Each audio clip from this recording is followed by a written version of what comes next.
नमस्कार, मैं डॉक्टर सविता चौधरी, सहायक आचार्य इतिहास, राजकीय महाविद्यालय भूमि। आज के इस व्याख्यान में आपका स्वागत है। आज मैं आपको पढ़ाने जा रही हूँ ओरिजिन ऑफ राजपूत, राजपूतों की उत्पत्ति। यह विषय ये भाग द्वितीय के द्वितीय पेपर राजस्थान का इतिहास में सम्मिलित है। इसलिए ये भाग द्वितीय के विद्यार्थियों के लिए तो ये है स्पष्ट रूप से उपयोगी है कि उनके सिलेबस के कारण उन्हें लर्न करना है। एमए फाइनल के मेडिवल ग्रुप के लिए मेडिवल राजस्थान का जो पेपर है 12वीं सदी से 19वीं सदी के विद्यार्थियों के लिए भी यह उनके सिलेबस पृष्ठभूमि में उपयुक्त है, क्योंकि उनको 12वीं सदी से राजस्थान के इतिहास का अध्ययन प्रारंभ करना है और राजपूत उत्पत्ति की व्याख्या इस व्याख्यान में करने वाले हैं। राजपूत 12वीं शताब्दी तक माना जाता है। इसलिए राजपूतों के पतन के पश्चात मोहम्मद गौरी द्वारा पृथ्वीराज चौहान के तराइन के दूसरे युद्ध में पराजय के पश्चात भारत में उनकी सल्तनत की स्थापना हुई और मध्ययुग प्रारंभ हुआ। समय की राजनीतिक पृष्ठभूमि को समझने के लिए व्याख्यान होगी। तो हम इस व्याख्यान को शुरू करते हैं। हमने आपको बताया राजपूत 7वीं सदी 12वीं शताब्दी मायावती को कहा जाता है। ये वो समय था जबकि हर्षवर्धन जैसा बड़े शासक का अवसान अभी हुआ था। हर्षवर्धन 7वीं शताब्दी के पूर्वार्ध में हुआ था। हर्षवर्धन के मृत्यु के पश्चात पूरे भारत में अनेक राजनीतिक शक्तियों का अभ्युदय हम। सबसे महत्वपूर्ण बात यह कि अनेक राजनीतिक शक्तियों के एक साथ कारण भारत में राजनीतिक एकता का संकल्पना समाप्त हो जाती है। वह राजनीतिक एकता जो मौर्यों और हर्षवर्धन जैसे बड़े शासकों के समय भारत का इतिहास में हम साक्षी रहे। इतने सारे राजवंश आ जाते हैं एक साथ कि उनके अधीन छोटे छोटे क्षेत्र भी हो सकते हैं, तो ये अनेक राजनीतिक शक्तियों वाला भारत अभी आ जाता है। जो शक्तियां मुख्य रूप से इस समय दिखाई देती हैं, गुर्जर प्रतिहार राजपूताना मालवा को केंद्रित करके गुर्जर प्रतिहार से, बंगाल को केंद्रित करके पाल, दक्षिण भारत महाराष्ट्र को केंद्रित करके राष्ट्र,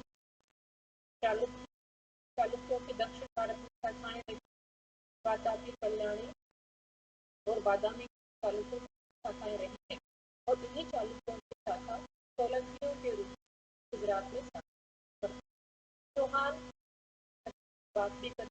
अजमेर को केंद्रित करके महत्वपूर्ण राजवंश रहा है। राजस्थान चंदेल मध्य भारत बुंदेलखंड को केंद्रित करके चंदेल का अधिक चंदेल राजवंश का शासन। मध्य भारत में ही मालवा को केंद्रित करके परमारों का राजवंश था। कन्नौज को केंद्रित करके गढ़वालों का। समकालीन रूप में इतने राजवंशों को एक साथ भारत में देखने लगते हैं, इसके कारण एक अखिल भारतीय साम्राज्य का अंत हो जाता है। जब अरबों का आक्रमण हुआ 8वीं शताब्दी, तब इन राजपूत राजवंशों को उनका सामना करना पड़ा। राजस्थान गुर्जर प्रतिहारों ने, गुजरात के सोलंकियों ने, कश्मीर के ललितादित्य मुक्तापीड़ ने, कन्नौज के यशोवर्मन ने अरबों को हराया। और आप जानते हैं कि अरबों भारत में कोई राजनीतिक विजय चिरस्थायी नहीं। अरबों के बाद 11वीं शताब्दी के प्रारंभ में आक्रमण और फिर से इन राजपूत राजवंशों को अरबों करना पड़ा और उसके पश्चात 12वीं शताब्दी में मोहम्मद गौरी के आक्रमणों के पश्चात राजपूतों की पराजय के पश्चात भारत में तुर्की सल्तनत हुई। जब राजपूत राजपूतों के पतन के पश्चात तुर्की सल्तनत की स्थापना हो गई। उस समय आप देख रहे हैं कि इन इतने सारे राजपूत राज्यों के साथ इतने सारे क्षत्रिय में वो राज्य कर रहे। तो इन इन लोगों ने राजपूतों तुर्कों से पराजय के पश्चात क्योंकि अपना राजनीतिक शक्ति होने का जो दर्जा था उसको खो दिया था, तो केंद्र में मजाक के तौर पर तुर्की लोगों के द्वारा इनको राजपूत की संज्ञा दी गई। इस तरीके से ये माना जाता है 12वीं शताब्दी में राजपूत शब्द अस्तित्व में और मुसलमानों के द्वारा इस शब्द की उत्पत्ति हुई। राजस्थान में या भारत भर में इन राजपूतों की 36 गोत्रों की कल्पना की जाती है। 36 राजपूत कुलों की कल्पना की जाती है। ये 36 राजपूत कुल कुमारपाल चरित्र में, स्वर्ण रत्नाकर में और राजतरंगिणी में लिस्टेड किए गए। ध्यान देने की बात ये इन तीनों ग्रंथों में 36 राजपूत का वर्णन मिलता है तो एक दूसरे से। इससे हम ये निष्कर्ष निकाल सकते हैं कि किसी कुल के राजपूत कुल में गिने जाने या ना गिने जाने के बारे में दो राय, यानी जिन 36 राजपूत राजवंशों को किसी एक ग्रंथ में राजपूत कुलों में शामिल किया गया है, इसके अलावा भी कुछ राजपूत कुल ऐसे हो सकते हैं जो उसमें शामिल न किए। तो हमें ये देखना है कि इन 36 राजपूत कुलों की 12वीं शताब्दी में पाते हैं और जिनको तुर्की आक्रमण के पश्चात राजपूतों का नाम दिया गया था, ये एक्चुअली इस प्रकार से आए थे। क्योंकि तो इस समय के इस राजनीतिक संकल्पना की बात कर रहे हैं, तो यह कारण इनकी उत्पत्ति के जानने के पीछे ये है कि अचानक से इतने सारे राजपूत राजवंश कहाँ से आ गए।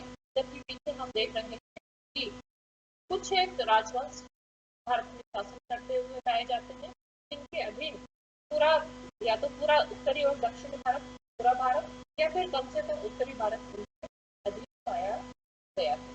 तो राजनीतिक एकता इन क्षत्रिय शासकों के अंतर्गत भारत में वो राजनीतिक एकता यहाँ पर समाप्त होकर बहुत सारे राजवंश एकदम से अस्तित्व में पाए जाते हैं।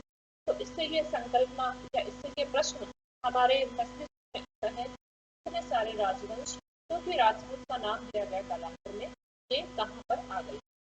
ये नक्शा हमने देखा है कि 12वीं शताब्दी जब मुस्लिम आक्रमण हुआ उस समय का नक्शा है। इसमें कुछ राजपूत राजवंश दिखाए गए हैं। आप देख सकते हैं तोमर, ये दिल्ली जो है वो तोमर राजपूतों के द्वारा बसाई मानी जाती है। चौहान राजवंश आप राजस्थान में देख सकते हैं। परमार राजवंश मालवा में था। गुजरात में सोलंकी राजवंश था। चंदेल राजवंश मध्य भारत में था। कलचुरी राजवंश मध्य भारत में था। बंगाल में पाल राजवंश था। ये राजवंश इनमें से अधिकांश शासकों को परास्त करके तुर्की सल्तनत में अपने साम्राज्य का विस्तार किया। तो ये राजपूत राजवंश 7वीं शताब्दी से पूरे अस्तित्व में आना शुरू थे और वो किस तरीके से अस्तित्व में आए थे, ये आज के व्याख्यान का विषय है। राजपूतों की उत्पत्ति एक जटिल विषय है और एक ऐसा विषय है जिसमें बहुत सारे मत होने के कारण ये एक उलझा संकल्पना बन गई है। इसमें किसी अंतिम निष्कर्ष पर पहुंचना बहुत मुश्किल है। इसको हम एक उदाहरण से देखेंगे और इसी उदाहरण में हम ये भी देखेंगे कि राजपूतों की उत्पत्ति के सारे सिद्धांत छिपे हैं। आप जानते हैं कि किसी भी राजपूत राजवंश जो कि एक राजनीतिक शक्ति होता है के बारे में हमको जानकारी कुछ ऐतिहासिक स्रोतों से प्राप्त होती है। राजपूतों की उत्पत्ति की बात करें तो भी जानकारी के लिए ऐतिहासिक स्रोतों पर निर्भर करना पड़ेगा। ये ऐतिहासिक स्रोत या तो साहित्य हो सकता है या पुरातत्व हो सकते हैं, या तो उन ग्रंथों में, ख्यातों में, वंशावलियों में इन राजपूत राजाओं के बारे में वर्णन हो सकते हैं जो इनके निर्देश कर इनके दरबारी कवियों के द्वारा लिखे गए, या उन अभिलेखों में इनके बारे में वर्णन हो सकते हैं जो इनके निर्देश पर मेमोराइज विशेष घटना की याददाश्त के फलस्वरूप शिलालेखों में इंगित किए गए। अब आप चौहान राजवंश की उत्पत्ति के बारे में देखिए। जहाँ तक इनकी वंशावलियों और ख्यात की बात है, इनको अग्निवंशी कहा गया, यानी अग्निवंशी मतलब अग्नि से इनकी उत्पत्ति। सबसे पहले पृथ्वीराज रासो की रचना चंद्रवरदाई ने की। यह रासो साहित्य का पहला उदाहरण है। अग्निवंश से चौहान बताई जाती। पृथ्वीराज रासो से लेकर नैणसी ने रचना 17वीं शताब्दी में, वंश भास्कर रचना सूर्यमल मिश्रण ने शताब्दी। इन ग्रंथों में भी राजपूतों को बात कही गई। गौरीशंकर हीराचंद ओझा जो राजस्थान के प्रारंभिक बड़े इतिहासकारों में से रहे, उन्होंने इसको सूर्यवंश कहा। जो समकालीन स्रोत है चौहानों के, पृथ्वीराज है जिसकी रचना जय ने, हमीर महाकाव्य नयचंद्र सूरी ने की। ये दोनों संस्कृत काव्य हैं। हमीर रासो की रचना सारंग धर्म है, चारण साहित्य है। पृथ्वीराज विजय, हमीर महाकाव्य और हमीर रासो में चौहानों को सूर्यवंशी बताया गया है। और इन ग्रंथों से लेकर और कुछ प्रेरणा से अपने तर्क देकर गौरीशंकर राजपूतों को या चौहानों को स्थापित करने की कोशिश की। दूसरी कुछ वंशावलियों में चौहानों को चंद्रवंशी बताया गया। दशरथ शर्मा से राजस्थान के इतिहास बड़े इतिहासकार माने जाते हैं, जिन्होंने मध्यकालीन राजस्थान के और चौहानों पर खासतौर से अर्ली चौहान डायनास्टी नाम तो ब्राह्मणों से इनकी मांगते। उन्होंने आधार लिया है विक्टोरिया शिलालेख का, चौहानों की ब्राह्मणों को बताई। कर्नल जेम्स स्टोन ने से बताई है और रायपाल के सिंगाड़ी अभिलेख बताई। आप देख रहे हैं कि किसी व्यक्ति से कोई राजवंश उद्भूत होता है के उत्पत्ति के बारे में कितने मत हो सकते हैं। यहाँ पर आप ये भी देख सकते हैं कि अग्नि से उत्पत्ति, सूर्य चंद्र से उत्पत्ति, इंद्र से उत्पत्ति, ये हमें तार्किक दृष्टिकोण से देखे जाने पर विकट लगते हैं, असत्य लगते हैं। ब्राह्मणों से उत्पत्ति, विदेशी आक्रमणकारियों से उत्पत्ति मानी जा सकती। तो हम ये देखना चाहेंगे करते हुए कि किन किसी स्रोतों से राजपूतों की उत्पत्ति में कितने करने के सिद्धांत मिथक के अंश कितने हैं और तार्किक निष्कर्ष कितने। जो मिथक के अंश है तो पढ़ते समय भी ये देखना चाहिए कि हमारा मस्तिष्क उन मिथक के अंशों में से कितने ऐतिहासिक तर्कों को निकाल सकता है। क्या वो मिथक वास्तव में राजपूतों की उत्पत्ति से संबंधित कुछ महत्वपूर्ण दृष्टियों से हमको परिचित कराते हैं। चौहान राजवंश का उदाहरण देकर हमने जटिल संकल्पना से आपको अवगत कराया और इसी उदाहरण में राजपूतों की उत्पत्ति के समस्त उनको अगर हम काउंट करें तो देशी उत्पत्ति का सिद्धांत, देशी उत्पत्ति से तात्पर्य ये है कि राजपूतों की उत्पत्ति भारत के वैदिक क्षत्रियों से जो भारत के मूलभूत क्षत्रियों से शासन करने वाला वर्ण। अग्नि से उत्पत्ति की बात अभी हमने चौहान के संदर्भ में। देवीय उत्पत्ति, ऋग्वेद में वर्ण व्यवस्था की उत्पत्ति ब्रह्मा से मानी। तो इस तरीके से हिंदू विधि है, हिंदू धर्म जो है वो वर्णों की देवीय उत्पत्ति की व्याख्या करता है और ये ब्रह्मा के बुझाओं से उत्पन्न होने के पश्चात क्षत्रिय वर्ण प्राचीन भारत के दो महत्वपूर्ण राजवंशों का निर्माण करता है। एक राजवंश गोप है जो राम पैदा हुए, सूर्यवंश कहलाता है, दूसरा राजवंश वह है प्रश्न पैदा हुआ, ये है चंद्रवंश कहलाता है। तो राजपूतों की उत्पत्ति का देसी सिद्धांत या राजपूतों को वैदिक उत्पत्ति की संतान बताना या राजपूतों की देवीय सिद्धांत की बात करना, राजपूतों की उत्पत्ति के देवीय सिद्धांत की बात करना, तो एक ही बात है और इसको हम अलग अलग नाम कर सकते। तीसरा प्रिंसिपल है ब्राह्मणों से उत्पत्ति, चौथा है विदेशी उत्पत्ति, अगला है मिक्स्ड ओरिजिन, यानी जब विदेशी जातियां भारत में आई और भारतीय संस्कृति का हिस्सा बन गई, भारतीय वर्ण व्यवस्था में शामिल हो, तो और भारत के लोगों से उन्होंने वैवाहिक संबंध कर लिए, उसके पश्चात राष्ट्र पैदा।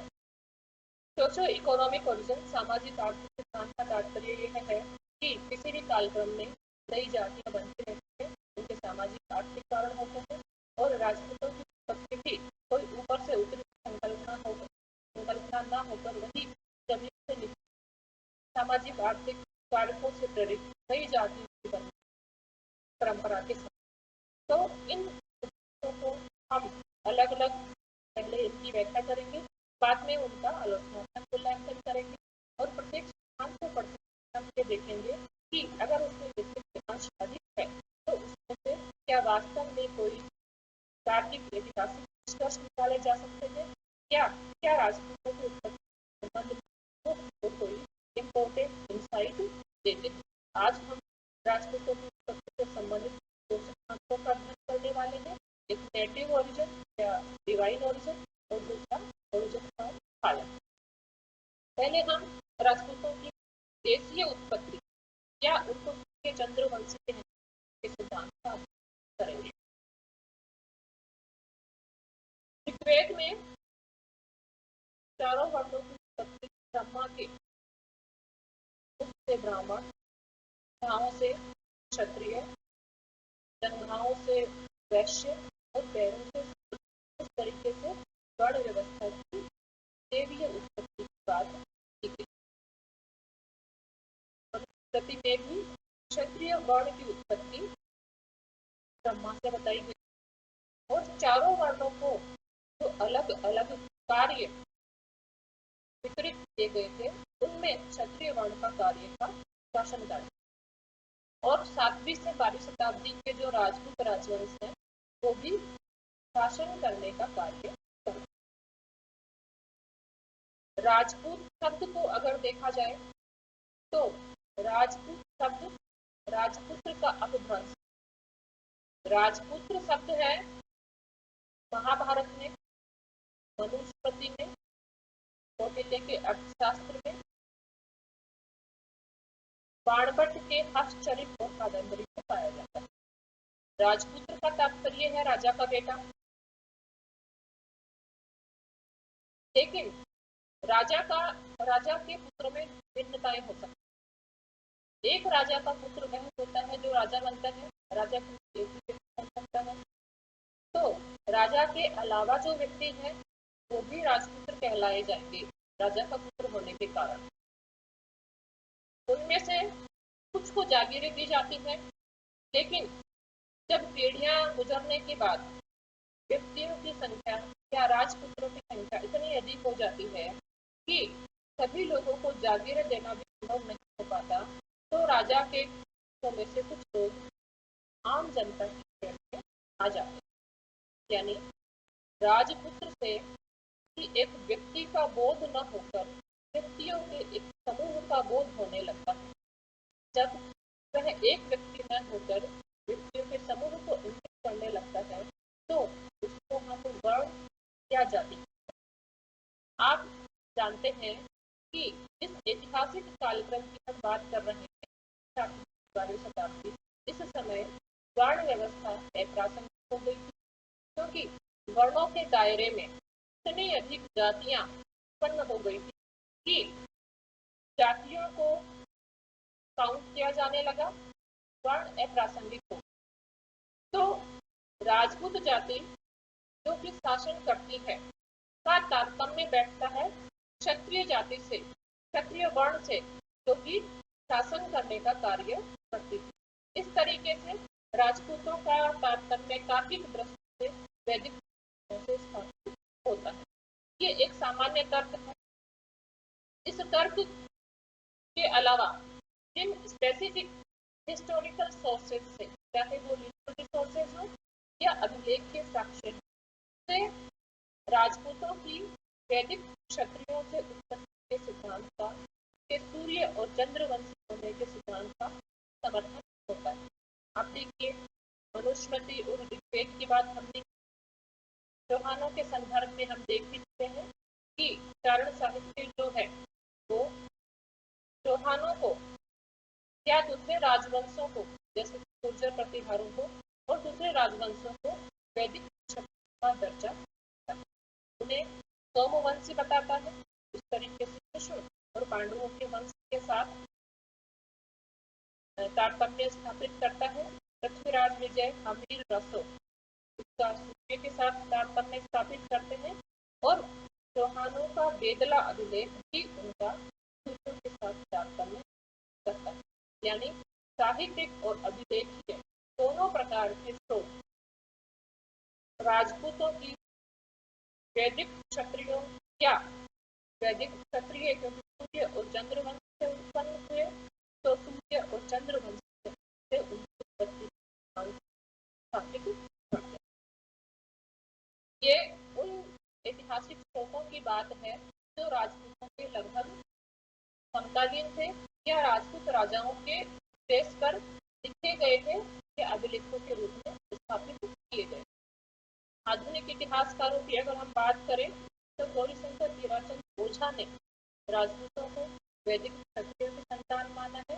उन्होंने अपने तर्कों में ये कहा है कि वैदिक क्षत्रिय और समय के राजपूतों में अनेक ऐसी समानताएं हैं जो कि उनका तारतम्य वैदिक क्षत्रियों के साथ स्थापित करती है। जैसे कि वो घोड़े की ओर शस्त्र करते हैं, वो यज्ञ करते हैं, बलि चढ़ाते हैं, उनके शारीरिक संरचना भी लंबा चौड़ा कद, गोर वर्ण, ऊंचा मस्तिष्क, तीखी नाक, ये इस तरीके की शारीरिक संरचना वैदिक क्षत्रियों में पाई जाती है। तो शारीरिक संरचनाओं और जातिगत विशेषताओं के आधार पर गौरीशंकर हीराचंद ओझा राजपूतों को वैदिक क्षत्रियों के साथ वैदिक क्षत्रियों का वंशज होना स्थापित करते हैं। ये इस सिद्धांत के पक्ष में दिए जाने वाले तर्क जो कुछ ऐतिहासिक साक्ष्य है, कुछ अभिलेख के साक्ष्य है और कुछ आधुनिक इतिहासकारों के तर्क, जिनकी आलोचना हम देखेंगे। आलोचना में हम ये देखेंगे कि किसी साहित्य में जो कि किसी राजपूत शासक देश के निर्देश पर लिखा गया या जिस किसी अभिलेख में जो कि पुनः किसी राजपूत देश के निर्देश पर उत्कीर्ण कराया गया, वो प्रशस्ति परक रचनाएं और अपने आश्रयदाता को खुश करने के लिए उन्होंने उनकी उत्पत्ति से संबंधित ऐसी बातें लिख दी है कि वो चंद्र के संतान।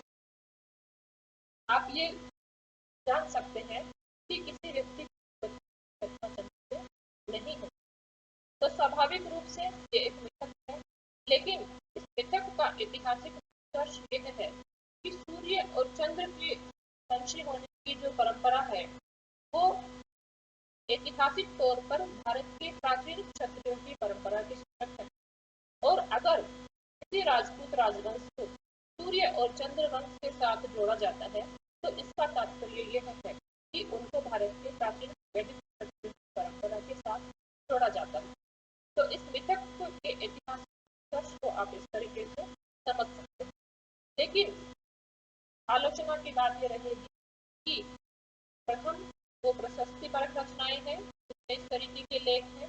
दूसरा, वो प्रशस्ति परक रचनाएं कि जब राजपूतों का पहला कोई व्यक्ति उद्भूत हुआ है, राजपूत राजवंश का जब ओरिजिन प्रारंभ हुआ है, उस समय की वो रचनाएं नहीं, वो रचनाएं उस समय की हैं जबकि राजपूत राजवंश भली बात स्थापित हो गया है और अपने एक दर्जे की बात कर सकता है और उस समय अपने वैभव को गिनाने अपने आप को प्रशस्तिकारों के माध्यम से और चंद्रवंशी बता दिया। यानी जिस साहित्य में, जिन अभिलेख साक्ष्यों में राजपूतों के और चंद्रवंशी होने की बात की जाती है, वह उनकी उत्पत्ति 100 से 150 वर्षों के बाद है और इसके मूल ओरिजिन को नहीं पाते हैं, उसकी विकसित अवस्था को पाते हैं। लेकिन सूर्य और चंद्रवंशी होने के सिद्धांत का तार्किक निष्कर्ष यह है कि भारत के शक्तियों से उनका संबंध किया जाता है और इस बात को तरीके से हमने एक सिद्धांत की बात की जो कि भारतीय, इसके समर्थक ज्यादातर भारतीय इतिहासकार हैं, जैसे कि गौरीशंकर ओझा का नाम गिनाया, और इसके समर्थन में आने वाले साक्ष्य वो हैं जो कि राजाओं के निर्देश पर और इसके इतिहास निष्कर्ष की बात हमने की जो हमारे तार्किक दृष्टिकोण से ग्राह्य मालूम है।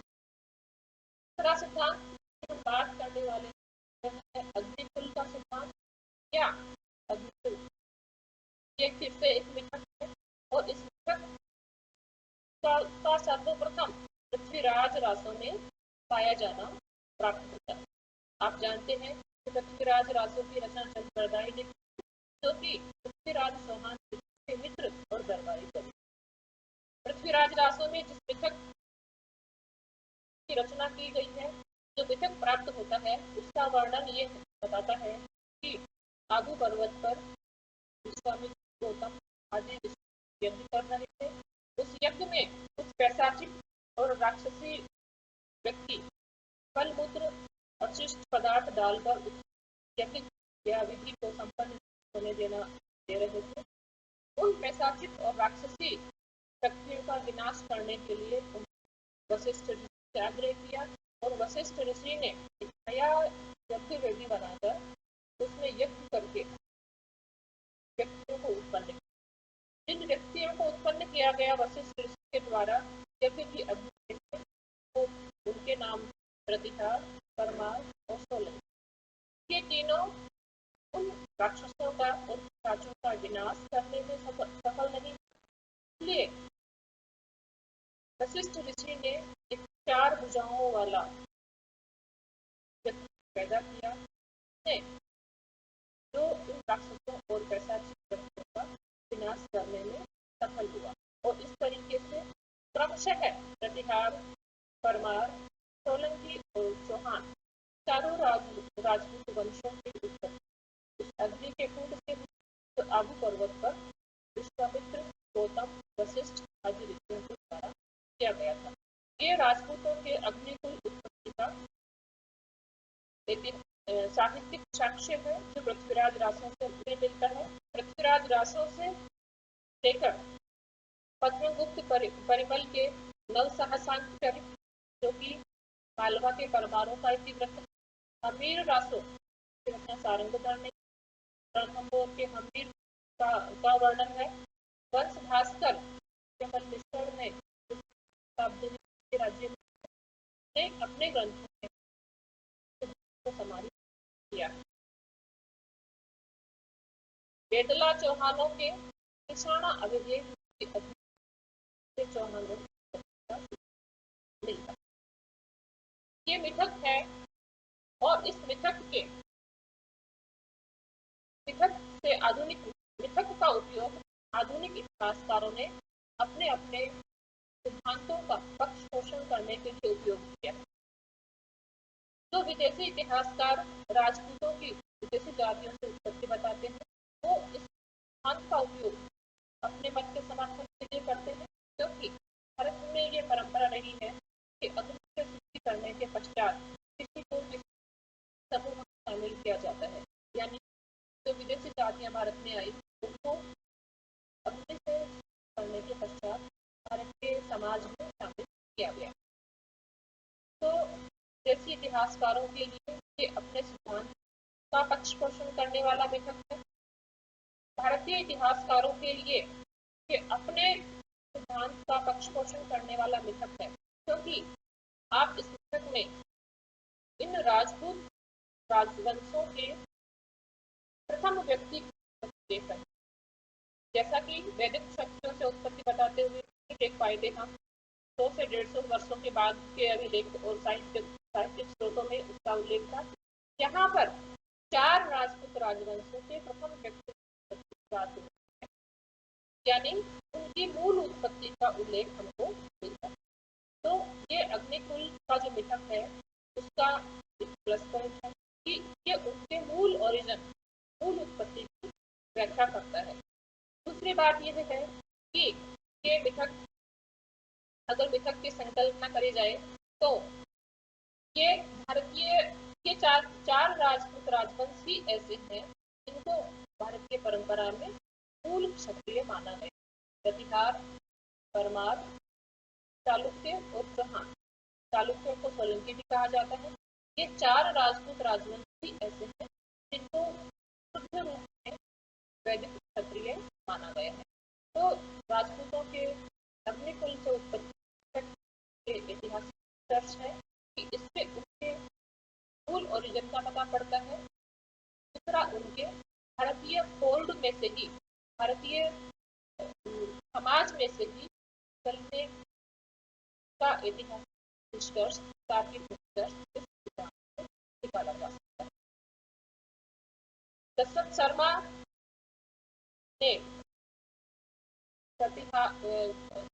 शर्मा ने चंद्रगढ़दाई के पृथ्वीराज रासू की प्रतियां, जो कि बीकानेर की अनुप संस्कृत लाइब्रेरी में 3 प्रतियां मिली हैं, उन तीनों का अध्ययन किया और उन तीनों में भी इस कथानक अग्नि के उत्पत्ति का वर्णन किया।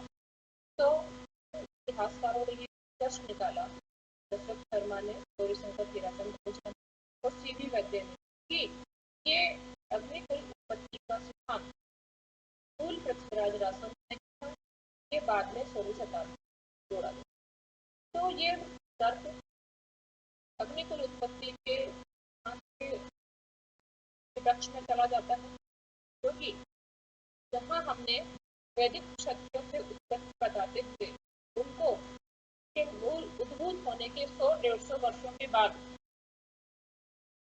उस सिद्धांत की व्याख्या करते हुए पाते हैं, इस तरीके से अग्नि के सिद्धांत की व्याख्या भी 16वीं शताब्दी में पाते हैं। तो इस तरीके से ये उनके मूल ओरिजिन से हट जाता है, इनकी इसकी आलोचना का प्रथम। लेकिन साथ में ये ध्यान रखना कि अगर 16वीं शताब्दी में जोड़ा गया होता तो पद्मगुप्त परिमल के साहित्य जो कि 12वीं शताब्दी का ही ग्रंथ है, अगर 16वीं शताब्दी में जोड़ा गया होता तो पद्मगुप्त परिमल काव्य में इसका के नाम नव संबंध उसमें नहीं बताया जा सकता था।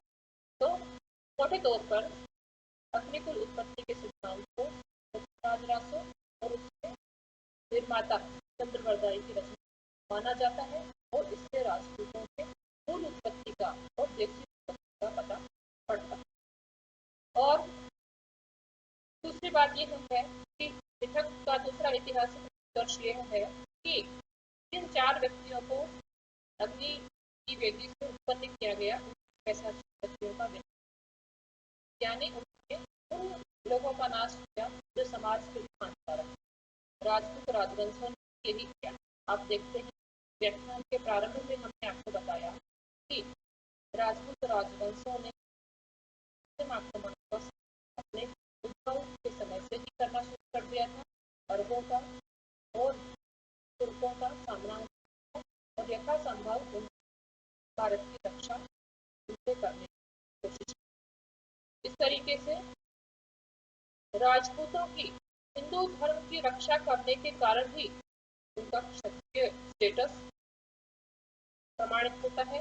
और क्योंकि ये राजपूतों ने किया, हिंदू धर्म की रक्षा असामाजिक तत्वों से, विदेशी आक्रमणकारियों से की, इसलिए उनको भारतीय मूल कर सकते हैं। जैसे कि इस बात गुर्जर प्रतिहारों के संबंध में विशेष रूप से इंगित किया जाता है। प्रतिहार शब्द का जो अर्थ है, शाब्दिक अर्थ है, वह द्वारपाल होता है।